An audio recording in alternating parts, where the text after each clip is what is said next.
Telugu medium అభ్యర్థులతో ఉన్నటువంటి advantage ఏంటంటే ఒక్కసారి పుస్తకం చదవంగానే చదివింది గుర్తుండిపోతుంది, అర్థమైపోతుంది, కాబట్టి సులభంగా గుర్తుండిపోతుంది అమ్మ భాష కాబట్టి.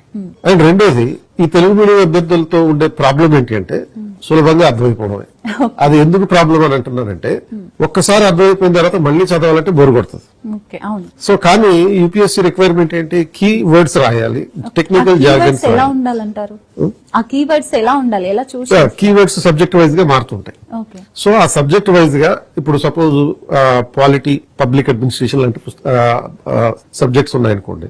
పబ్లిక్ అడ్మినిస్ట్రేషన్ లో ఒక పాలనా వ్యవస్థలో ఉండేటటువంటి క్రమానుగత శ్రేణి అనే పదం పడాలి అక్కడ.